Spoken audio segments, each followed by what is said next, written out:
Buenos días. Se da paso a la exposición de la comunicación maltrato infantil, oportunidad para su detección en el aula por parte de los docentes. Bueno, el maltrato infantil es una preocupación global a nivel mundial y no es un fenómeno nuevo ni reciente, al contrario, viene ya produciéndose desde los comienzos de la humanidad.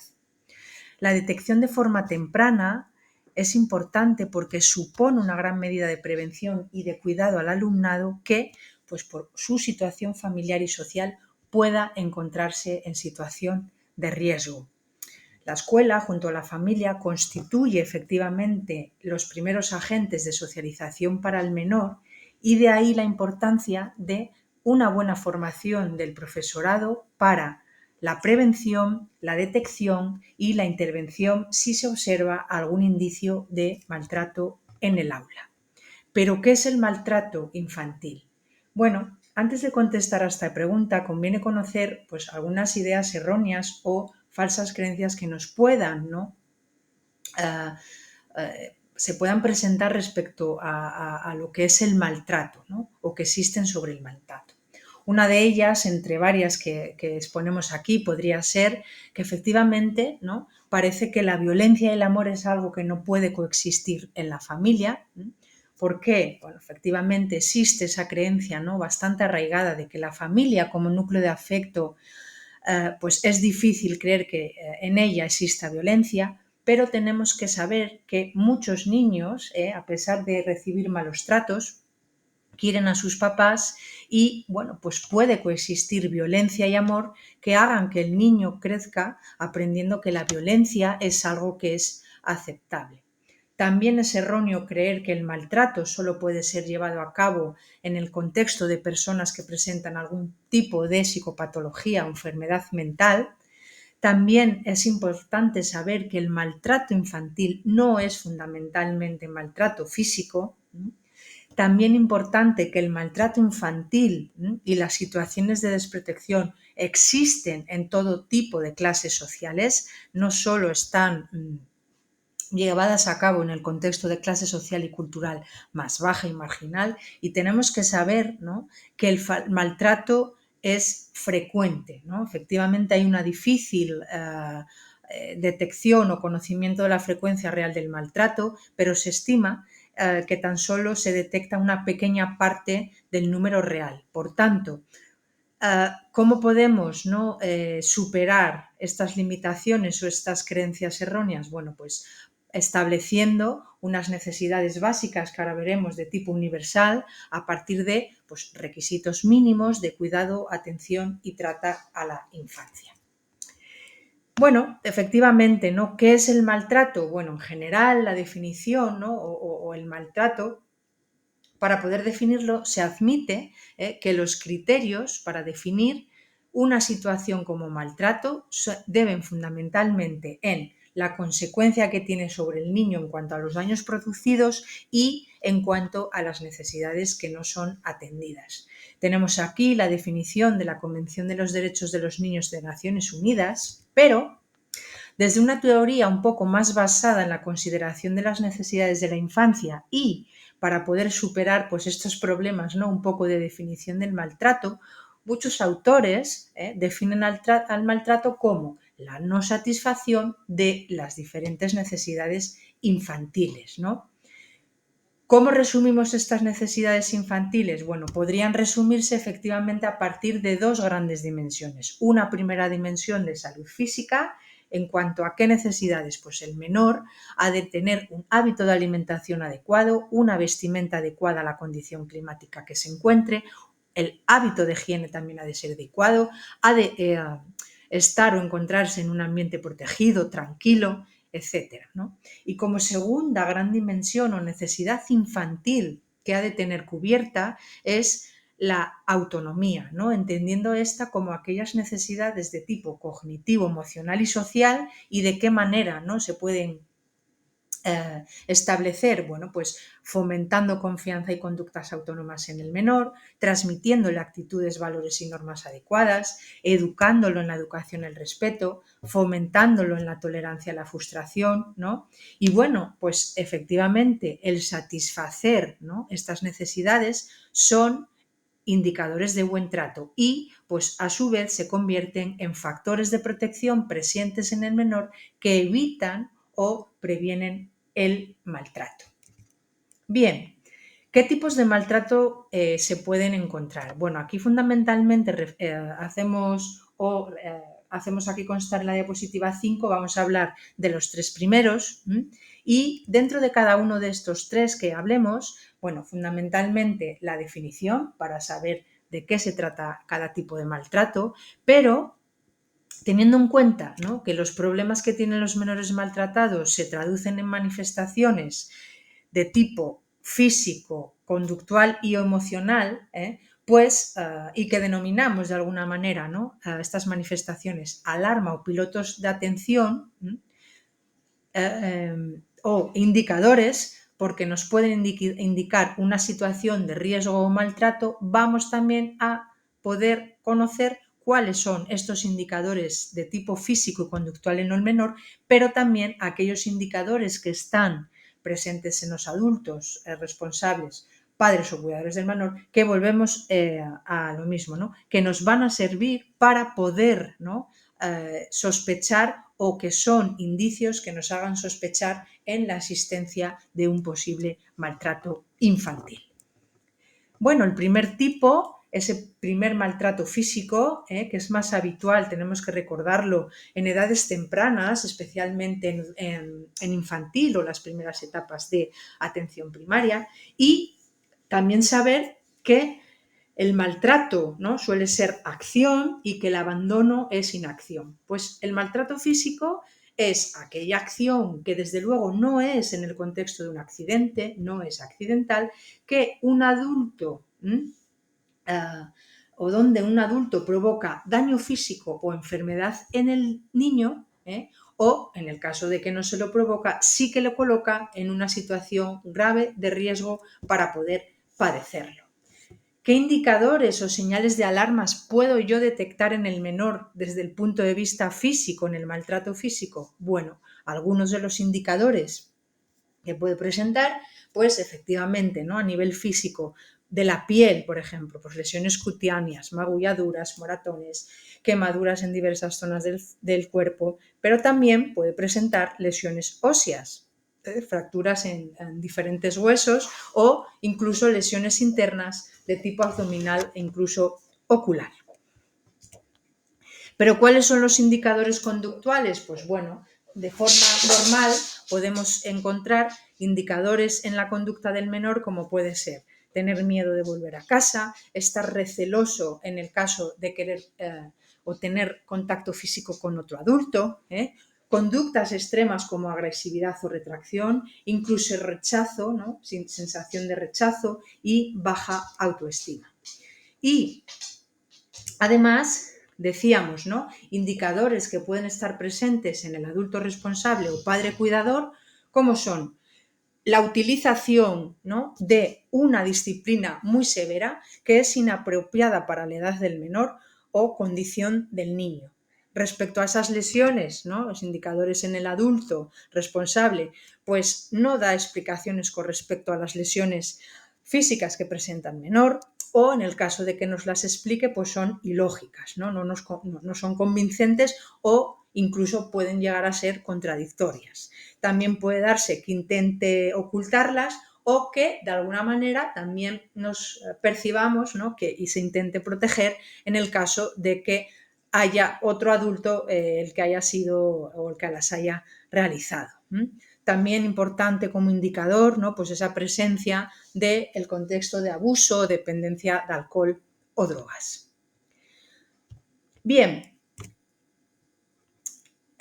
otro tipo de maltrato decíamos que era el emocional, ¿no? Y el emocional efectivamente ya no es tan visual como podría ser el contexto del maltrato físico y está más en relación con conductas que tiene el padre o los padres hacia los menores, ¿no? ¿Conductas de qué tipo? Pues bueno, insultos, rechazos, amenazas, humillaciones, desprecios, críticas que lo que causan o pueden causar es, lógicamente, un deterioro a nivel del desarrollo emocional, social o intelectual del menor. ¿Y qué signos o indicadores físicos podemos observar en el menor en el caso del maltrato emocional? Pues efectivamente no son lesiones directamente físicas, pero sí podemos observar signos, ¿no?, en el menor, como puede ser pues, una talla corta, ese retraso de tipo no orgánico, no hay una circunstancia de enfermedad del crecimiento, e incluso enfermedades de tipo psicosomático. Y de forma conductual, en indicadores en el maltrato emocional, pues efectivamente, ¿no?, ese retraso en el desarrollo evolutivo, situaciones de ansiedad o rechazo en relaciones psicoafectivas, incluso signos de desorden emocional, como puede ser depresión, movimientos rítmicos repetitivos, etc. Y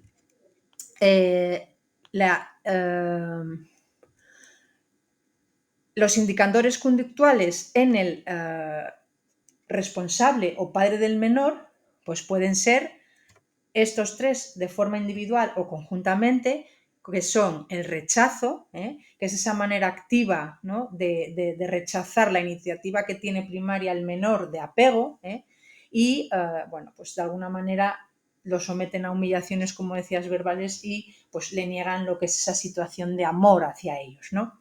Otro tipo de indicador en el maltrato emocional sería cómo los adultos aterrorizan al menor, lo amenazan con castigos extremos y siniestros y, bueno, pues mismamente también exigiéndoles el cumplimiento de objetivos inalcanzables y castigándoles por no alcanzarlos. Y en tercer lugar, el aislamiento, ¿no?, esa privación al niño de oportunidades para establecer relaciones sociales o incluso prohibirle al niño jugar con otros niños.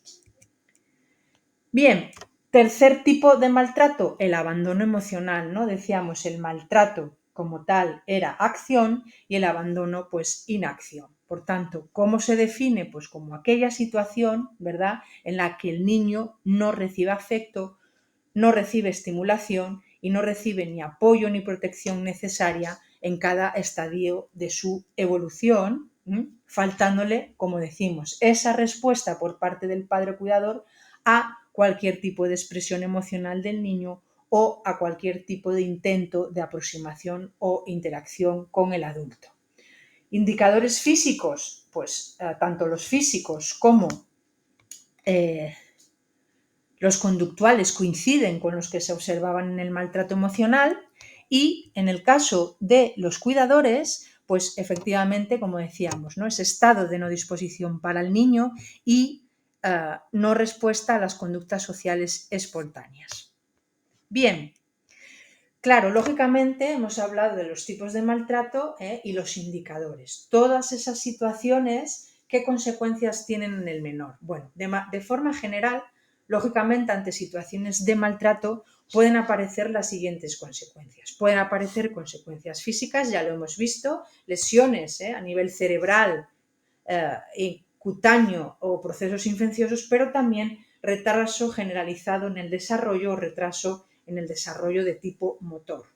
También hay consecuencias cognitivas, puede haber dificultad a la hora de hablar, un lenguaje de difícil comprensión, problemas de atención, concentración, memoria, etc. Y también puede presentar consecuencias de tipo emocional y social. Pueden ser de historización del conflicto, aquellas conductas que sí que son muy visibles, como es el comportamiento agresivo antisocial, pero también puede ser de internalización del conflicto, ¿no?, con conductas menos visibles, como puede ser de forma característica esa baja autoestima, esa falta de seguridad y esa falta de confianza en sí mismo.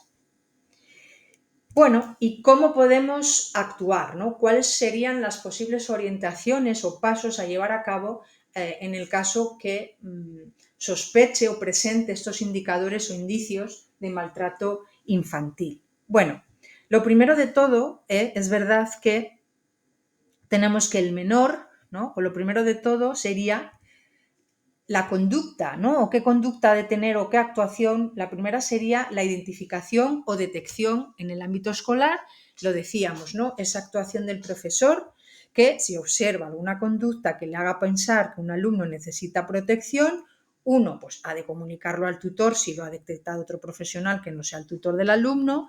Además, la observación del alumno en diferentes espacios y momentos, como puede ser el recreo, la clase, cómo interacciona con otros adultos y obtener información a través de otros profesores. Ha de informarse al equipo directivo.